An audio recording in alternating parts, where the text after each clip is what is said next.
emergency for the first time in about... This is Jim, and Receiving this message. We are Ken Jennings and John Roderick. We speak to you from our present, which we can only assume is your distant past, the turbulent time that was the early 21st century. Fearing the great cataclysm that will surely befall our civilization, we began this monumental reference of strange and obscure human knowledge. These recordings represent our attempt to compile and preserve wonders and esoterica that would otherwise be lost. So whether you're listening from an advanced civilization or have just reinvented the technology to decrypt our transmissions, this is our legacy to you. This is our time capsule. This is the Omnibus.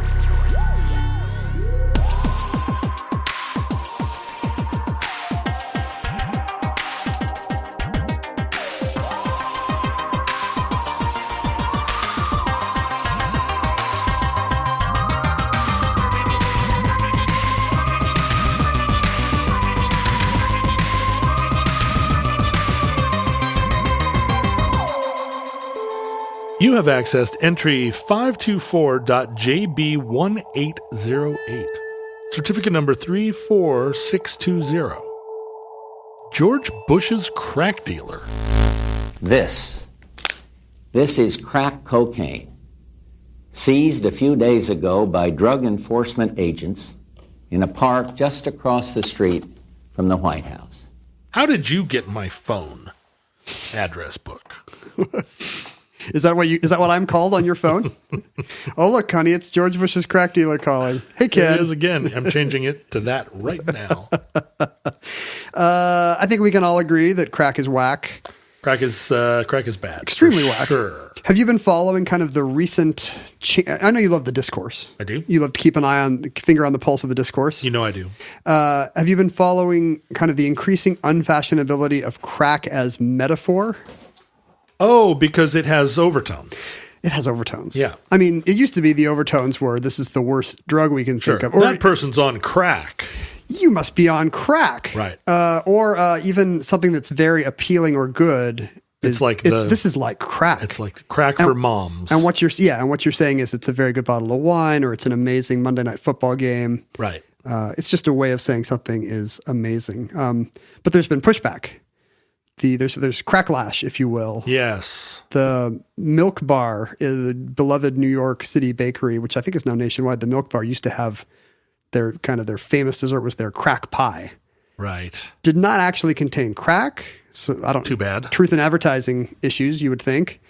But it was supposed to convey that it was craveable and addictive. Of course. I hate the word craveable. I'm getting chills now. I'd like to ban that word instead of crack. Craveable. Well, your kitty cat likes chicken. Your kitty cat likes milk. Your kitty cat likes tuna. But what? My kitty cat craves only one thing. That's right. Smelling or putting its butthole in my face when I wake up in the morning. No, I don't have a cat. But yeah, they changed the name of their crack pie to, I think now it's called Milk Bar Pie or something. They were unable to come up with a new, if it was racially problematic. I want Milk Bar Pie even less than crack pie. Milk Bar Pie sounds like something that like Alex and his droogs would eat, right? It was, the idea is that by picking, a drug that is famously the cheap drug of choice of the underclass of inner cities, scourge of the inner city, particularly African-American population in American cities during the late 80s, early 90s, that you are, racializing a problem that is universal, that drugs exist and are craveable and life-ruining. Well, especially since the second tier of that story is the conspiracy theory that crack is actually a manufactured, like a government plot, a CIA manufactured substance to create and maintain an underclass that's addicted to drugs. I spent a good part of yesterday reading about the Dark Alliance exposés in the San Jose Mercury News, which purported to show a link between Coke money funneled to the Contras and then funneled into U.S. neighborhoods because who cares what happens there. Right. And apparently the reporting is still disputed. I mean, some of the particulars were overstated, but the fact that we were not particular about the origins of some of the money we were pumping to who the government Reagan administration felt to be the right people in Central America in the 80s. That's certainly true. And we did Right. not particularly care about the victims of drugs who were not white or affluent or voters. Right. That's certainly true as well. So there's at least some foundation of truth to the idea that the crack epidemic did not have to happen. But whether or not crack itself was a product of the market Or of a top secret or of CIA a top lab. secret CIA lab is. I mean, the second story is way better, right? But we've seen this too. I mean, it wasn't that long ago that soup Nazi was a thing that we all said all the time. I mean, it was a trope from, it was a bit from a Seinfeld from the Seinfeld show. Because Nazis had been neutered as an actual cultural force or threat. So here it was. This guy doesn't want you to eat the soup wrong, so he's a soup Nazi. And then you've got over here the tennis shoe Nazi, and you've got Nazi. I once said on TV that I was a grammar Nazi, and I was asked to do it again and say that I was a grammar cop. Grammar cop. Is that right? And was that because of the sensibilities of daytime television, or had the trend already turned? Was there already criticism of this that? was 10 years ago, but I think there was some idea that we stay away from. I mean, the entertainment industry has maybe a keener ear for that kind of thing due to non-sinister but definitely present Jewish representation. So I feel like there's usually somebody there who's like, what if we don't have Nazis? When we did our episode on grammar, did we use the term grammar Nazi? I don't remember. I don't think we would anymore. But nowadays, your grandma probably is a Nazi. She's been on her Facebook page, and they turned Gramps and Grammar into literal Nazis. If there was a bell that took the sound of the bell out of the universe for a brief second, created like a dark silence, I would ring it now. I just want you to know you ended the Masquerade episode with a pun. No, you did. That's very unlikely. It's the last thing ringing in the audience's ears 1 week ago today. Ugly. But prior to this, we're living in a period where for 20 or 30 years, it was not uncommon to use phrases like crack pipe, crack baby, crack whore as kind of a semi-comic, an edgy comic signifier for what was really, a terrible blight among some of the most vulnerable Americans. And I think the awfulness of the blight was what made the comedy dark, right? I mean, this was also during a period when not you or me, but the culture at large used AIDS in a similar way as a kind of the ultimate transgressive punchline, right? And kind of the worst thing anyone could think about. In the same way that people will say, even still, like they'll use dead baby jokes as a way of scandalizing people, but where the scandal washes off real fast. Our responses in these affairs are always very instinctive. We instinctively say, no, that feels okay, or no, that doesn't, and then we reverse engineer reasons why or why not. Right. But today those kind of references are unfashionable because they share the same problem by using crack or AIDS. If you're a middle-class white person using crack or AIDS as a punchline, you're not part of the population affected by it. You're essentially saying, here's the problem that other people have, and that makes it a little funnier. I'm less scared of AIDS than my gay friends. I'm less worried about crack than my friends who came up from the ghetto. I have the ability to laugh at this stuff that maybe others do not. But it's also a time where, I mean, really any middle-class person, regardless of their race, color, creed, should not be using crack as a punchline, because it's exactly. It is, although it is racialized, it's also very much a class distinction.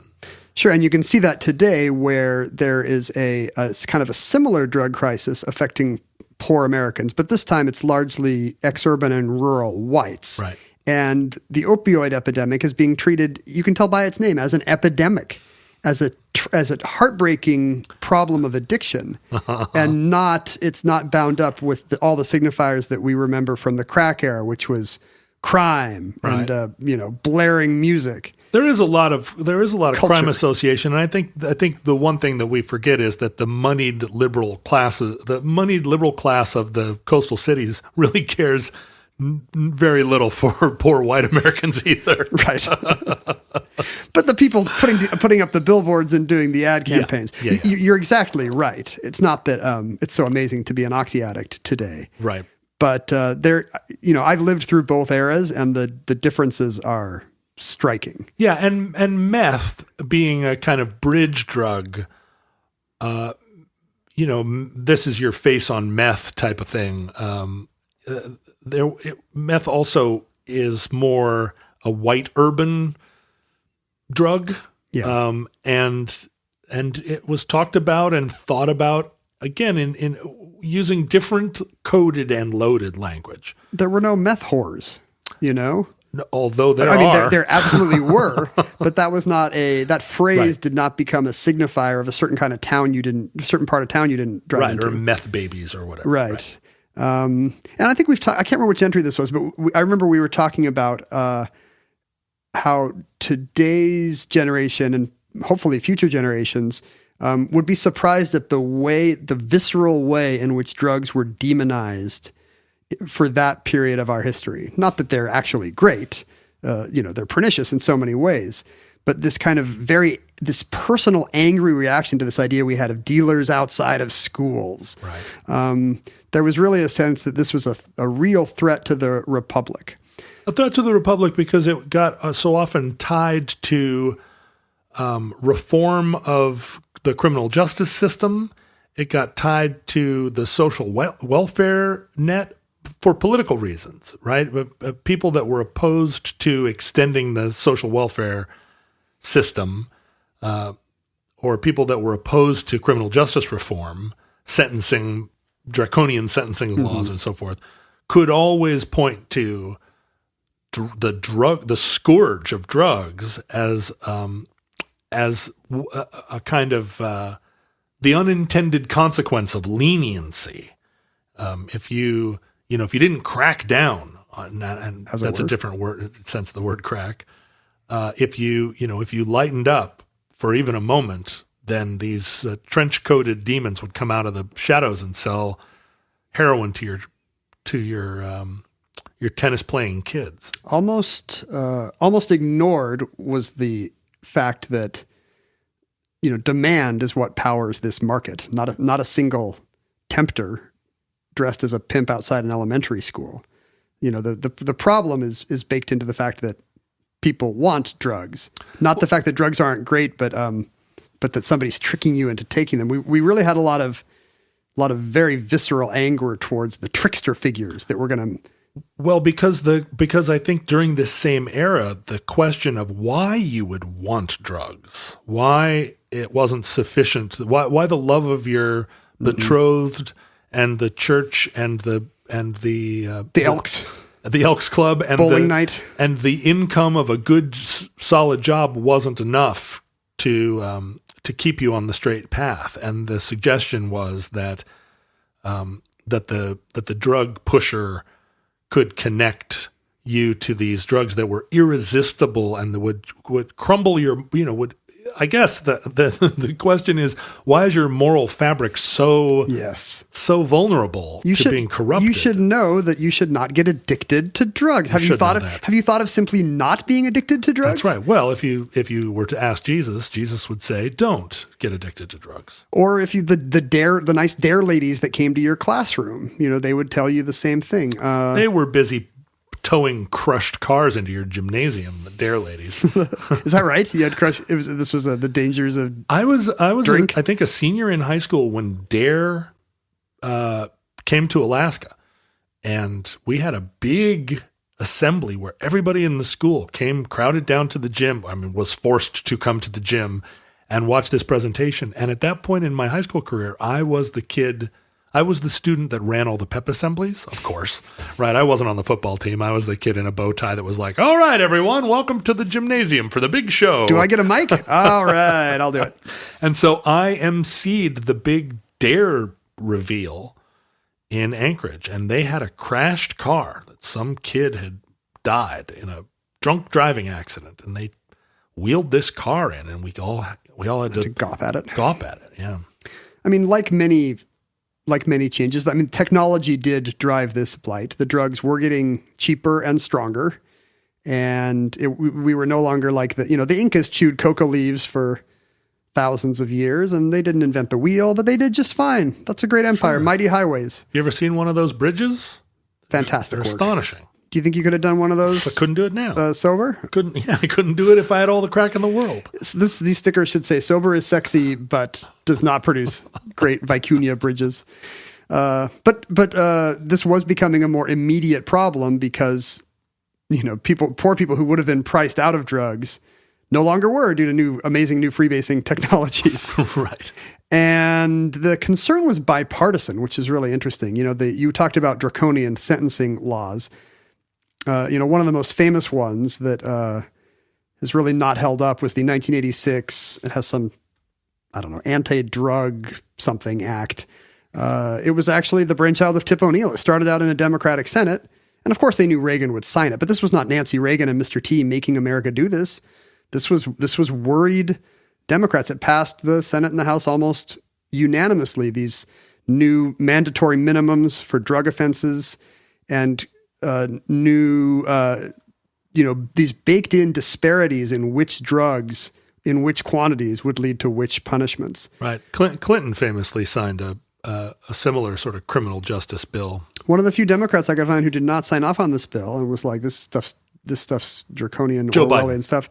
Mike Lowry, future Washington governor. Yeah, Mike Lowry. Then I think some kind of junior congressman of some kind.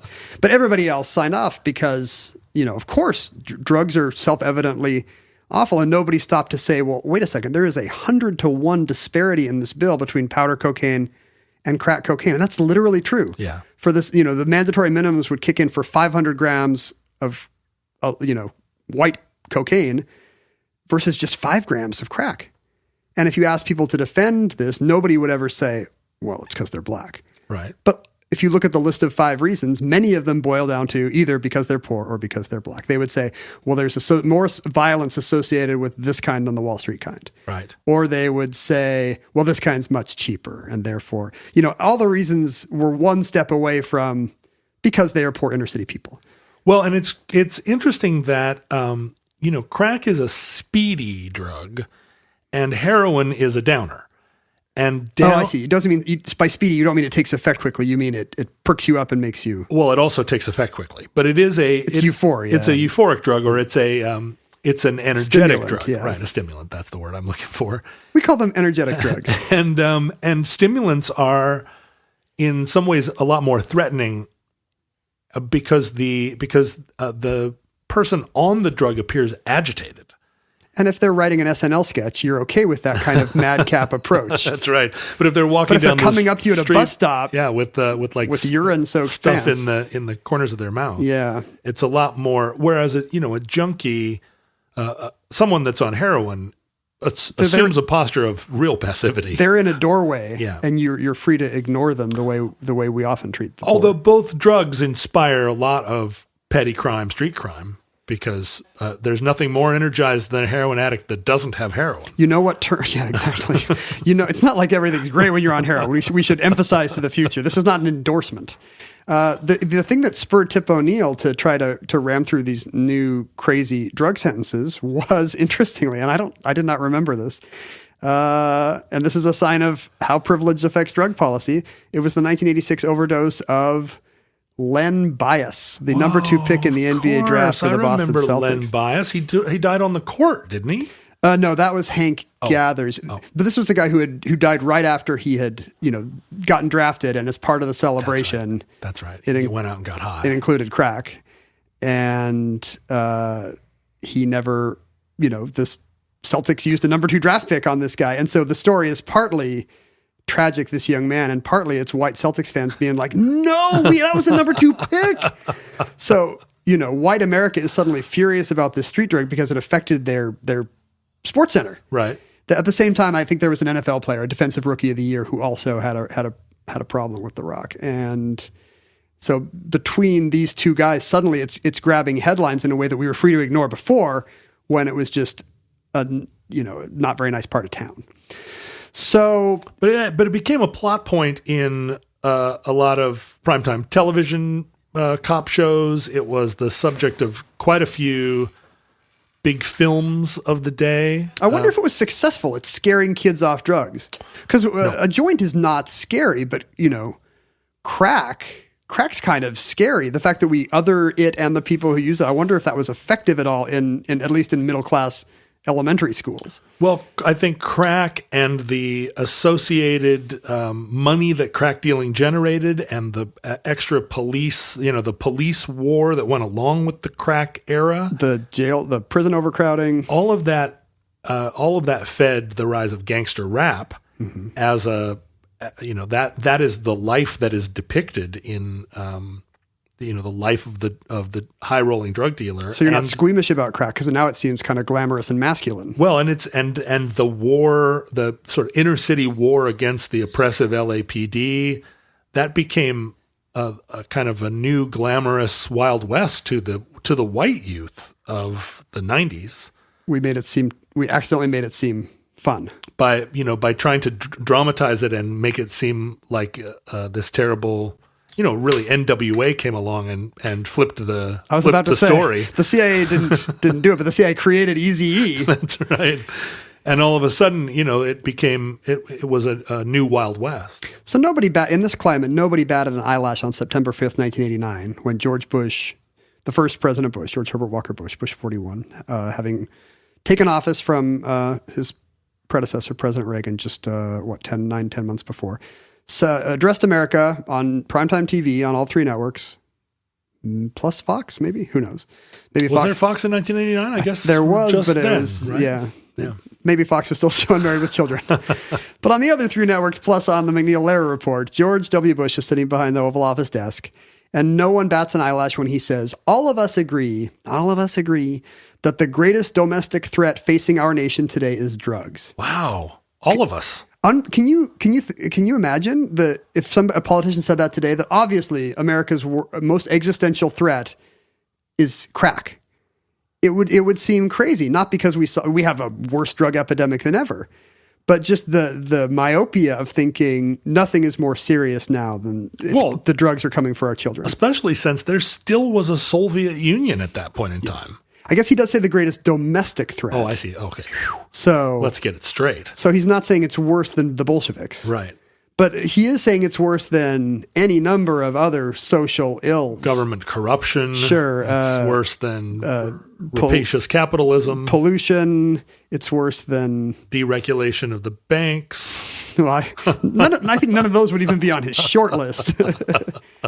But there were a lot of, like AIDS and a ton of other things were really worrying America in 1989. And it just goes unquestioned that worse than any of them is King crack. And then he reaches it down and, with his really not ready for primetime robot hand. He holds up a little bag. This is crack cocaine, seized a few days ago by DEA agents in a park just across the street from the White House. Wow. Was it also a weapon of mass destruction? It's exactly. Yeah, this is this the era little of, baggie. The era of visual aids in Republican politics. It's always a little bag full of white powder. Today it's bipartisan and it's a State of the Union thing where you're like, Obama says, oh, go ahead and stand up. And, some little league coach stands up. Right. And now this guy, he lost his home to whatever, rising sea levels. Right. And now this lady who lost her savings to the savings and loan, And you get a car and you get a car. It really is the Ellen and Oprahization of the State of the Union. But this is maybe the first time I had ever seen this. I remember this speech. He had crack, and the thing that was supposed to shock us was that it had been bought in Lafayette Park right in front of the White House. There it is. It's not just something we can say is in the bad part of town anymore. Right. These are your kids. Your kids that are hanging out in Lafayette Park. Across from the White House, as you do. And so this made quite an impression on America. But the funny thing about a visual aid is it's just catnip to the press. People will want to follow up on the concrete example. Right. It's a narrative. Who bought that where? How did George Bush get crack? Right. Should he have that? Maybe George Jr. was like behind the camera and kind of sniffing and rubbing at his nose a little, and he's like, what is that?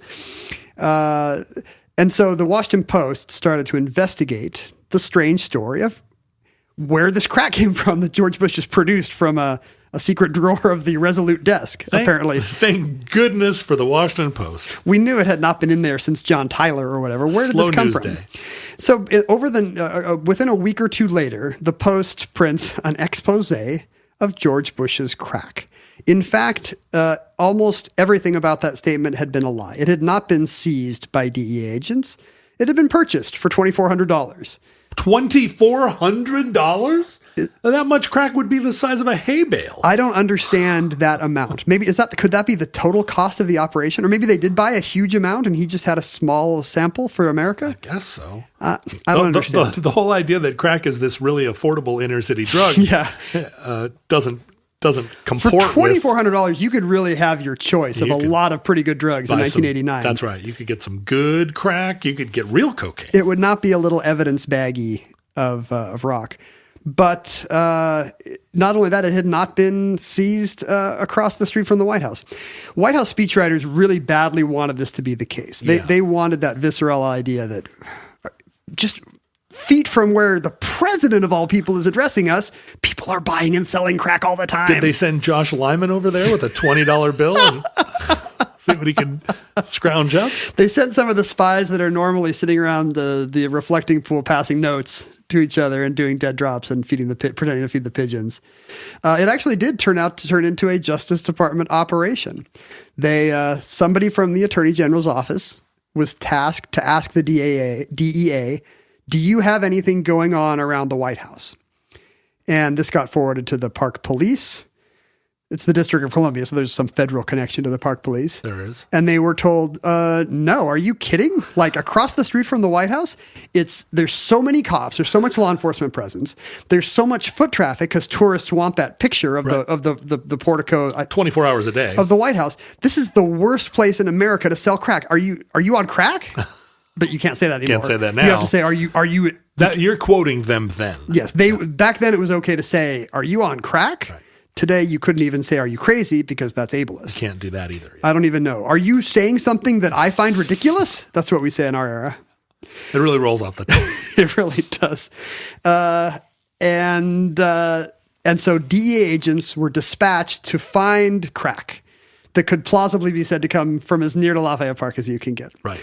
So on August 31st, we're now less than a week before the speech, a DEA agent named Sam Gay is tasked with getting the president some crack. Probably the first person in America, but not the last, right. in charge of supplying the president crack. And as later came out at trial in the years to come, what ensued was a comedy of errors where Sam Gay later had to testify about this. The first drug dealer he found did not show.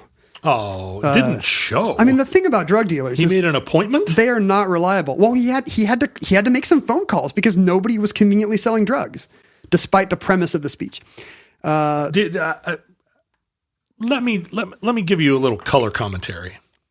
That's what I love. What was in your Dr. Pepper that just got in your mouth? The pop top of my Dr. Pepper fell into my Dr. Pepper. Oh, interesting. This is my not crack because you can't say that anymore. But in 1990, I lived in Washington D.C. Oh, and where did you buy crack? In 1990, I smoked crack.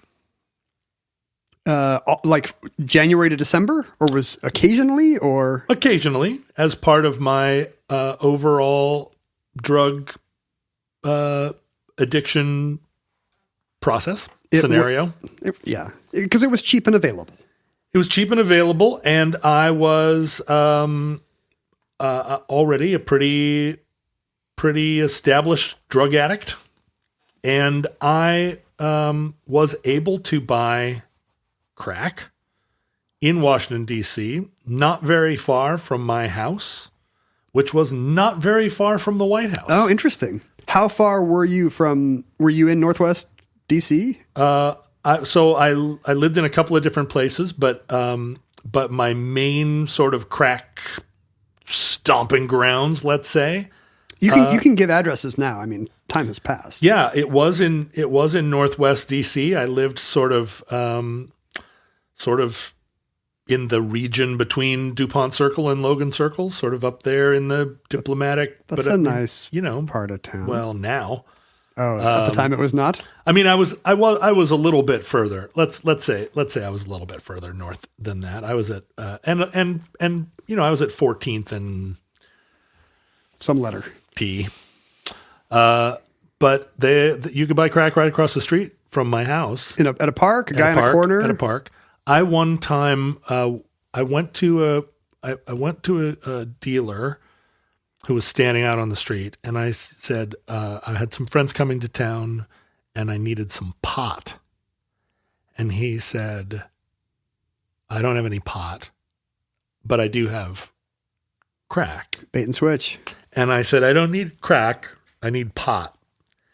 And he said, okay, give me the money and I'm going to go up in this building and I'll be right back with your pot. It's not unusual, right, to hand over the money first and then have somebody. And I said, I'm not some noob. I'm not some guy just off the farm here. I'm not going to give you my money and have you go in and find me some pot. And he said, why don't you hold this crack, give me the money, and I'll come back with the pot. And I said, this guy's playing 7-dimensional chess with you. And I was like, that seems fair. I'll hold on to the crack while you get the pot. And then he never came back. So it was a real crackpot scheme. What? but you fell for it. I'm going to get I fell for it, and I ended up not able to buy the simple, normal, desirable, mild, organic gateway drug of marijuana. And I got duped into buying crack. Was that your first experience with crack? What happened with the crack was we took it home, or I brought it home, and all we had was a pot pipe. And it was, because we were hippies, it was a wood pot pipe. It was made out of mahogany or something, some wood that was meant only to be heated up a little. Crack pipes are always metal, right? Or glass? Glass or metal. I mean, the metal, both the glass and the metal heat up really hot. Anyway, so we had this wood pot pipe, and we were like, well, I guess we'd better smoke crack. And this was my first. I guess we'd better smoke crack is never a good way to start an afternoon. I guess we'd better try and smoke this crack because we couldn't find any pot. And so we smoked the crack, and I then subsequently spent several years where crack was part of my drug diet. But at this point in time, it has a very surprising effect. It's very immediate, and it's euphoria is maybe a understatement. You really truly feel like you have done something great. The feeling that courses through your body is one of accomplishment. Is it a feeling you've ever had? Is it a more intense version of feelings of accomplishment you'd had before? Yeah, it is. What it feels like is that you just won. You just won the marathon. You just achieved the greatness that you always knew was possible. So when people kind of wonder what makes crack or cocaine so appealing, it isn't that you get it's not that you suddenly are hallucinating like glowing orbs or something. It affects your normal emotions. That's interesting. And it just elevates them so that you have, and that's why it's so addictive, because when you come down from it, it's a feeling of realization that not only did you not succeed, it was the opposite. That you made a terrible choice. You're a loser, right? And you want that feeling. You want that feeling of accomplishment back. How does the high compare to powder cocaine? It's much more intense, much more immediate, much more and much briefer. But to do cocaine is to feel like you've really done a good job today and your parents would be proud. And because you can afford cocaine, if nothing else. To freebase cocaine is to feel like you just won a marathon. And to smoke crack is to feel like you, that you're the first man on the moon. That just paints a heartbreaking picture to me of like what this scourge would mean on a personal level to, really poor, marginalized people who have rarely had the opportunity of that sense of accomplishment. It is what is heartbreaking about it, because the addiction is to a feeling that hopefully we would all at some point in our lives feel as a result of actual accomplishment. We want that for them. Yeah, it is the feeling of your wedding day. It is the feeling of your the day you graduate, but intensified, and your mind can connect it to things that feel like reality. So when you're in the throes of the high, when you're in that moment, you don't feel like it's not real. Yeah. It doesn't feel artificial in any way. No, it feels like finally, damn right. I'm this smart, I'm this funny, I'm this good. Finally, I feel I feel that good that I know is in me. I feel like that candor would be very helpful for people for whom a drug high is often portrayed as some kind of sybaritic, it's purely lizard brain pleasure that, the weak and only the weak and weak-minded would ever crave, because the fact that it feels in the brain like there's an emotional and intellectual underpinning for it. Yeah. I think it makes it much more understandable. Well, it's why rich college kids and stockbrokers who are on cocaine are so unbearable, because they already feel that way about themselves, and the cocaine just makes them they're the last people in the world. They're wasting that stuff. It just gives them the additional sense that they were right all along, which is what makes rich coke. They don't have a shortage of that anyway. Ugh. But you would have had a very hard time going down to Lafayette Park, and I'm sure you never did. It wasn't that far, and you could go down, but I would not have tried to buy crack there, because, as you're saying, it's basically like a police park. Let me find the place with the most out-of-town tourists and the most law enforcement, and see if anybody will sell me anything. I saw 3 people get shot across the street from my apartment during this time, and I ran across the street to the police that came out of nowhere. I mean, there were cops everywhere right away. I came across the street because I was standing there and said, "I saw the whole thing," and the cops ignored me, and I kept walking up to different cops saying, "I was standing right there. I saw the whole thing." And one of them finally turned to me and said, "You need to get out of here. Do you realize that you're standing in the middle of a park where there are now 400 people, and you're saying, 'I saw the whole thing'? The one white guy in this whole park, and you saw the whole thing? What did you see? 3 black guys? Go home." Yeah, you don't want to be in the middle of whatever the drug grudge was that started this. That's right. And I looked around and I was like, "Oh, what did I think? I was going to solve this crime?" I was like the McGruff, the crime dog. Yeah, it was like the great middle class kid that was slumming it Encyclopedia here. Brown grew up, and he is going to solve your crack shootings. Yeah, I slunk away for sure. The cop wasn't wrong. So Sam Gay has a much harder time than you apparently did buying crack. Maybe he should have talked to you. Well, he was a freaking DEA agent. Do you think that was the problem? And he was making phone calls. Hey there, drug fellow. The D is for drugs. This guy should know. It's a comedy of errors. The agent that they put the microphone on, the mic malfunctioned. They had a cameraman trying to videotape the deal, and then a homeless person assaulted the cameraman, so they never got any. Well, wait, all they wanted was the drug. They didn't want it to be a big bust, did they? Didn't they just want a bag of drugs? Yeah, but I think they wanted the ability to prosecute the guy later. I see. So they wanted to make sure everything was ironclad. Of course. Of all the drug operations they're doing, this is the only one that's been specifically commissioned by the White House. Mm-hmm. Because George Bush needs crack.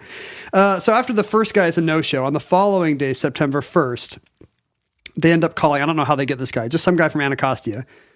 Apparently they went further than you would have had to. They call Keith Jackson, 19-year-old high school senior, who apparently they've been told by a friend of a friend of a friend can get them some crack. But you have to sit and watch Faces of Death with them. I don't know what the analogy is to that in the world culture, of in Anacostia in 1989. Right. It's Yo MTV Raps or something. And so they call this guy and they say, "Hey, for the story to be true, they need the buy to go down in Lafayette Park. So like, hey, can you come to that park across the street from the White House and then sell us some crack?" Are they giving him immunity? No. This is a sting operation. Sting. Oh, poor Kevin. It's Keith, and it really Keith. is a sad story. Keith. I mean, I'm not going to say that Keith was just some innocent high school senior, but at this point, he has no record. Right. I mean, he's 19 years old. He's got a little crack trade on the side. He's slinging crack, yeah. but he's a guy without much opportunity otherwise. He's a clocker. And he's not the brightest, sharpest knife in the drawer. Like when they tell him where they wanted to meet, he says, "Where the is the White House?" Right. 1600 Pennsylvania and Avenue. they give him the address, which, again, many American school children know. And he says, "Oh, where Reagan lives." Oh, he knew that. Yes, he was 9 months out of date. Right. But he had the idea that the president lived somewhere. So he dutifully shows up and sells $2,400 worth of crack somehow. I'm afraid that's not correct. Maybe he took them for a ride. There's just no way even. Do you think that could be the total cost of the operation? Maybe? Is that what the taxpayer got billed? All the gas in all the SUVs and the idling. mics that didn't work and the cameraman that got beat up by the homeless guy. No, I think what happened is they gave him $20 and then like 3 agents split the other 20 to the $2,380. So this is what happens. Then George Bush claims this is stuff that got seized by the White House. Right. They did not arrest Keith Jackson on that day. But weeks later, after the Post and the Times are printing stories about this, and it's irresistible. So it shows up on Doonesbury. It's in SNL sketches. And George Bush gives a press conference where, people are pressing on this. Well, sir, why did you say the drugs had been seized? And he's getting all these questions about the cover-up of the crack buy, and he's just mystified. Doesn't he know that this is America's greatest threat? I don't understand. I mean, has somebody here got some advocates for this drug guy? He calls him the drug guy. Drug guy. He is just so outraged that people would be asking him questions that seem to be sympathetic to the drug guy because, again, this is America's greatest villain. Right. The guy slinging crack across the street from the White House. Keith, if you call him and tell him to. Jackson was never arrested. He was never charged. They let him go. But after Bush gives this press conference and this clearly is not going away, then they address the guy because it's become clear this is controversial, and at some point somebody is going to ask, "Wait, so you now I'm looking at you seized the drugs and you didn't even arrest the guy?" I'm looking at this baggie of the crack that Bush has, and that's quite a considerable quantity of crack. I'm not a judge. I can't just look at a bag of crack and say that's worth or not worth $2,500. This isn't Crack Antiques Roadshow. But it was 3 ounces of crack. I mean, would $800 an ounce have been crazy? It seems high. That does seem high.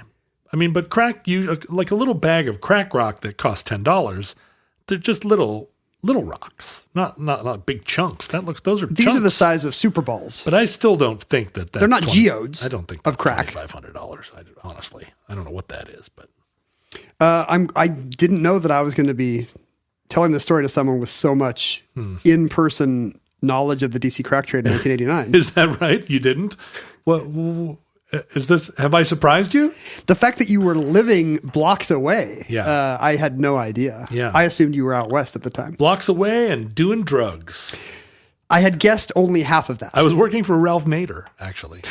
And did he mind that you were smoking crack? He did. He's a straight arrow. He's a straight shooter. Did he put his hand on your shoulder and say, "John, don't smoke crack. It's unsafe at any speed"? My experience of Mr. Nader is that he doesn't touch people very much. Were you putting the speed back in unsafe at any speed? So anyway, as a result of political ass covering, Keith Jackson then gets prosecuted. Oh, no. This is the part of the story that really makes me mad. This will make you mad because this is the federal government just ensnaring one guy for speech writing purposes. Scapegoating a teen. And I guess apparently legally they have broad latitude to say, "Hey, come sell us crack." And if you do, you're still on the hook. Like entrapment laws do not cover that. Right. But it makes the case very unusual and sympathetic, apparently, because there are 2 hung juries the first time the Justice Department tries to put this guy away. But they take a third crack at it. And in September 1990, Keith Jackson is in fact found guilty and breaks down into tears for having sold crack to President George H.W. Bush, of all people. Right. And as a result of these new draconian mandatory minimums that we've been talking about, Judge Stanley Sporkin, a Reagan appointee, is forced to send him to jail for... No Democrat would ever appoint Judge Sporkin. I don't know. I can kind of see it. Doesn't that seem like the kind of technocratic guy that Obama might nominate? Maybe. It's not, yeah. I'm not, it doesn't, it sounds maybe Eastern European. I'm not saying right. Jewish, No, right. Educated anyway. It doesn't, is the Federalist Society full of Sporkins? Maybe so. Seymour Sporkin? They all have Catholic names. Oh, right. He would be O. Sporkin. O. Sporkin. Anyway, Judge Sporkin is forced to. And he tells the guy, I feel terrible about this because this is totally disproportionate to the actual offense, selling a visual aid to the president. But these are mandatory minimums. He has no choice. I have to send you away for 10 years. And Sporkin is very sympathetic because he sees the political machinations that have led to this third retrial. He says, Bush used you in the sense of making a big drug speech. This is like his sentencing delivery. But he's a decent man, a man of great compassion. Maybe he can find a way to reduce at least some of that sentence. Oh, a little bit of public shaming of the prez. Yeah, this guy's a Reagan appointee, and he's like, but you know what? Bush, nicest guy. I think he's got to know that, he did you dirty here. He'll hook you up. But Bush is already out there, way out ahead, saying that this poor Keith is the enemy of all mankind. Yes, of all good-hearted American children, being suckered away from the ice cream truck by the siren song of Keith Jackson and his giant Super Bowl-sized rocks of crack. And in point of fact, this turned out to be exactly as unlikely as it sounds. President Bush did not see fit to instruct the Justice Department to commute any portion right. of Keith's sentence. He wasn't like, yo, Keith is cool. Keith's cool. Like, I know he sold crack, but it was to me. Right. World War II ace pilot hero George Herbert Walker Bush. Right, Yale graduate. See what you can do. Trickle-down economics. Let me send some of these Skull and Bones guys to see what they can do. Yeah, if you can't get crack from Skull and Bones, who can you get it from? The idea that the White House would interfere to let a Republican White House would interfere in 1990 to let a crack dealer out early. Just because it made them look bad? Right. That's not going to happen. No. It was science fiction. And in fact, George Bush's only crack dealer that we know of, at least George H.W. Bush's only crack dealer that we know of, Dad Bush, ended up serving 8 years of his sentence. From age 19 to age 27. Yeah, it was most of his 20s, I guess. Wow. And I don't know, I was unable to find any record of what happened to him now. The outcomes for that kind of guy were not great then, and even worse after the prison industrial complex sentences him to a 10-year sentence for a single drug deal. Wow. For a first offense. But that was kind of the unseen story behind a visual aid in the Oval Office. And to imagine that during this whole period, his son and namesake, I'm not going to say crack, but was like powder cocaine would not surprise me. Loaded to the gills on whatever he could get. It really, really quadruple infuriates. There are two kinds of drugs, There's the expensive drugs that nice people get. It's like anything else. Right. And there's the not so nice drugs that poor people get, and it's clear which ones we're going to spend our political capital on.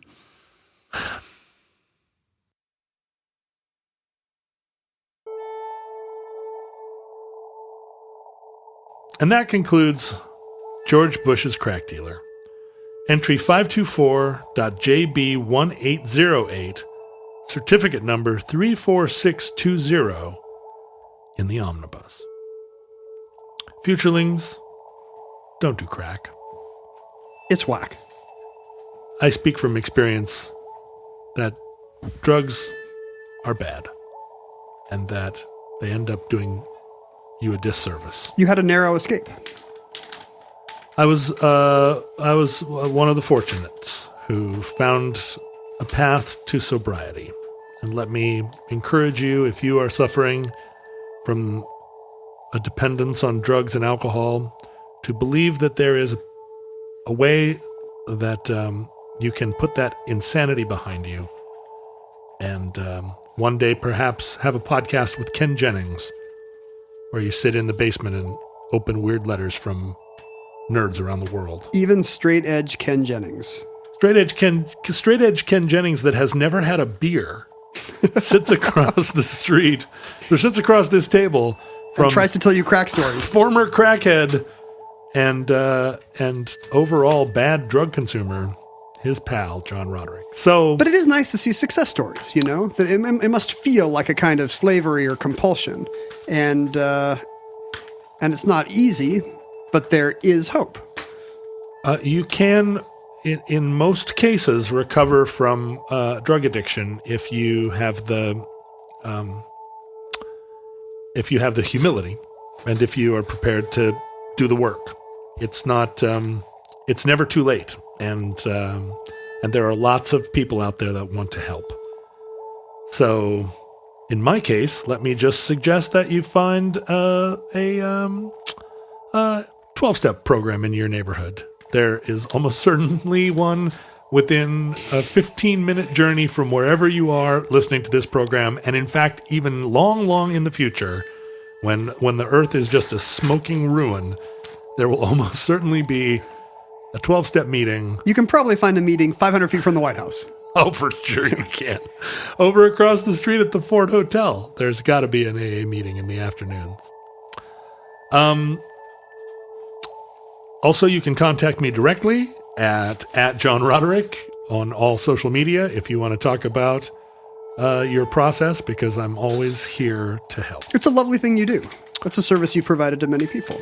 I do try to make myself available to people that are struggling with drugs and alcohol, not because it is lovely, but because it is part of the gratitude that you need to maintain when you are able to. Does that help you with your sobriety? It absolutely does. Huh. Because, you know, you do not achieve, sobriety is not a thing that you, it's not a thing that you win Yeah. It's not a and merit then you badge. keep around. You really do have to maintain it. And part of maintaining that is to be ever mindful. Because the appeal of drugs and alcohol, it dissipates, but it never, you don't, it's not a situation where you master it.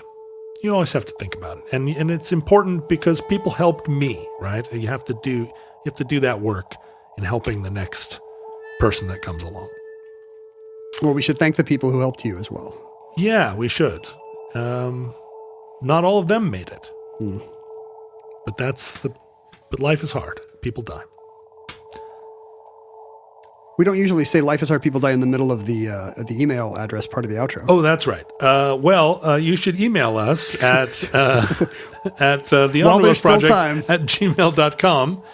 And you should check us out on social media, and you should go to our Facebook page where the Futurelings will, after this episode, probably all be sharing their stories of experiences with drugs and alcohol, both positive and negative. Probably there are an awful lot of listeners that are recovering from drugs and alcohol, because it's just in the nature of any group of people. And it's nice to talk about it and remove some of the stigma. It's important to talk about it. Yeah, it's never nice. I mean, you know what I mean? It's not like, hey, let's sit down and share the Let's reminisce. the time in your life when you were really struggling the most. You can mail us things if you have extra things at P.O. Box 55744, Shoreline, Washington 98155. I think you and I are going to fight over this. Somebody sent us a whip inflation now Oh, button. that's mine. Are you kidding me? Did we mention this on the show? Are we going to fight over Has it? the Ford administration come up? I'll pin you to the floor. I have it right now. Possession is 9/10 of the win button. It's right true. here. If you enjoy the show and want to support it, we accept your generous financial contributions at patreon.com/omnibus project. Go to our Reddit fan group where people have different things to say. Probably. Never been. Almost certainly. They always tend to be a little bit more prepared to, have direct talk. Well, go there and downvote them. That's what Reddit's for. Find the ones you don't like and downvote them to oblivion. And again, seek help if you need it. High fives all around. AA is the crack of recovery programs. Nope, you can't say Oh, that. You damn. used to be able to say that. Now you have to say it's the cream of the crop or something. It's not, though. It's not anybody's crack. Nobody wants to go to AA. You end up having to. Listeners, from our vantage point here in your distant past, we have no idea how long our civilization survived. We survived all the 1989 doomsaying about crack, but, it's like Russian roulette. What's next? What's the next bullet in the chamber? What is the backgammon of drugs that will be next on the horizon? That keeps coming back. It's going to be squeak. People are going to get addicted to squeak, and fortunately, I have kind of a lock on the squeak distribution networks here in the Northwest. I'm so high on Plank and Tip and Shrek right now. It could be, who knows what has addictive or hallucinogenic properties to future listeners. If they're electronic, if they're not organic at all, maybe nothing. Maybe they're robots who are sad that they cannot feel the highest highs and the lowest lows of. All they have to do is just, they just, instead of 220, they just have to run 221. Whatever it takes. I'm addicted to Mr. Mom. We hope and pray that the catastrophe that we fear the most may never come. But if the worst comes soon, this very recording may be our final word. But if Providence allows, we hope to be back with you soon for another entry in the Omnibus.